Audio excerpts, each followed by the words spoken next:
নমস্কাৰ, মই ৰাকেশ দাস। আজিৰ এই ভিডিঅ'টোত আলোচনা কৰিব বিচাৰিছোঁ মঞ্চত বহা মানুহখিনিক কেনেকৈ সম্বোধন কৰি আপুনি আপোনাৰ ভাষণ আৰম্ভণি কৰিব। ইয়াৰ ওপৰত আজিৰ এই ভিডিঅ'টোত আলোচনা কৰিব বিচাৰিছোঁ।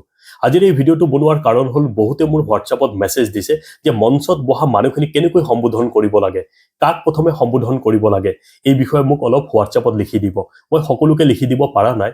মই ভাবিছোঁ এই বিষয়টোৰ ওপৰত এটা ভিডিঅ' বনাই আপোনালোকৰ লগত আলোচনা কৰোঁ, আপোনালোকৰো সহায় হ'ব আৰু ময়ো আপোনালোকৰ লগত আলোচনা কৰিব পাৰিম। আজিৰ এই ভিডিঅ'টো বিশেষকৈ জনা শুনা মানুহখিনিৰ কাৰণে নহয়। আপুনি যেতিয়া এখন মিটিঙত উপস্থিত হ'ব আৰু যেতিয়া আপোনাক দুই এষাৰ বক্তব্য ৰাখিবৰ কাৰণে অনুৰোধ জনাব, সদায় মনত ৰাখিব প্ৰথমে সভাপতিগৰাকীক সম্বোধন কৰিব, তাৰপিছত মঞ্চত বহা যিসকল ব্যক্তি থাকিব তেখেতসকলক সম্বোধন কৰিব আৰু যি সাধাৰণ ৰাইজ উপস্থিত থাকিব তেখেতসকলক সম্বোধন কৰিব। এই সম্বোধন আপুনি বিভিন্ন বাক্যৰে কৰিব পাৰে। যিহেতু আপুনি নতুন, আপুনি বেছি টান শব্দৰে আপুনি আৰম্ভণি কৰিব নোৱাৰে, আপুনি একেবাৰে চিম্পলকৈ যদি কৰিব বিচাৰে আপুনি এনেকৈ কৰিব পাৰে। আজিৰ এই সভাৰ সন্মানীয় সভাপতি মহোদয়, মঞ্চত উপবিষ্ট গণ্যমান্য ব্যক্তিসকল আৰু শ্ৰদ্ধাৰ ৰাইজ, আপুনি এনেকৈ চিম্পলকৈ আৰম্ভণি কৰিব পাৰে। কিন্তু বহুতে এইখিনিতে এটা ভুল কৰে যে শ্ৰদ্ধাৰ ৰাইজসকল, ৰাইজৰ লগত কেতিয়াও সকল ব্যৱহাৰ নকৰিব।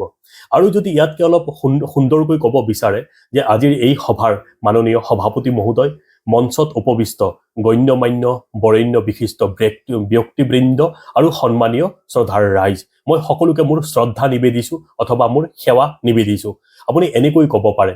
আৰু আৰু আৰু সুন্দৰকৈ ক'ব পাৰে যে শ্ৰদ্ধাৰ আজিৰ এই সভাৰ সভাপতিদেৱ, মঞ্চৰ আসন শুৱনি কৰা বা মঞ্চত আমন্ত্ৰিত শ্ৰদ্ধাৰ ব্যক্তিসকল আৰু সন্মানীয় ৰাইজ, অথবা যদি ল'ৰা ছোৱালী যদি থাকে মিটিঙত, তেতিয়া যদি আপুনি অলপ বয়সস্থ মানুহ তেতিয়া আপুনি এনেকৈ ক'ব পাৰে যে আজিৰ এই ভৱিষ্যতৰ এই ধৰণীৰ গুৰি ধৰোতা মোৰ মৰমৰ যুৱক যুৱতীসকল বা গংগা স্বৰূপা আই মাতৃসকল, মই সকলোকে মোৰ শ্ৰদ্ধা নিবেদিছোঁ বা মোৰ ভক্তি ভৰা প্ৰণিপাত জনাইছোঁ। আপুনি এনেকৈ সুন্দৰকৈ নিজৰ মনৰ কথাবোৰ প্ৰকাশ কৰিব পাৰিব।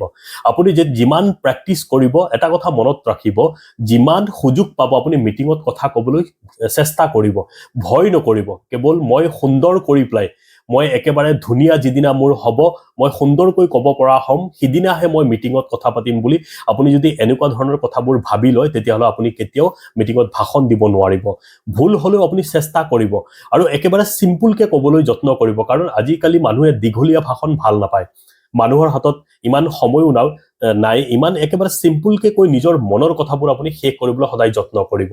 আৰু এনেকুৱা ধৰণৰ কথাবোৰ যদি আপুনি জানিব বিচাৰে, কেনেকৈ উদ্দেশ্য ব্যাখ্যা কৰিব লাগে, সম্বোধন কেনেকৈ কৰিব, এংকৰিং কেনেকৈ কৰিব, সভাপতিৰ মন্তব্য কেনেকৈ দিব, সভাপতি কেনেকৈ আসন গ্ৰহণ কৰাব, তাৰ কাৰণে মোৰ এই কিতাপখন অৰ্ডাৰ কৰিব।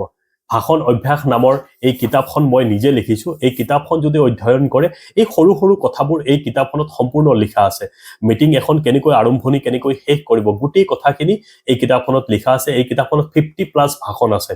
এই কিতাপখন অধ্যয়ন কৰিলে আপুনি যিকোনো মিটিঙত সুন্দৰকৈ ভাষণ দিব পাৰিব। যদি কিতাপখন প্ৰয়োজন আছে মোৰ স্ক্ৰীণত মই নাম্বাৰ দিছোঁ, এই নাম্বাৰত যোগাযোগ কৰিব, মই আপোনাৰ ঘৰলৈকে পঠিয়াই দিয়াৰ ব্যৱস্থা কৰি দিম। ধন্যবাদ।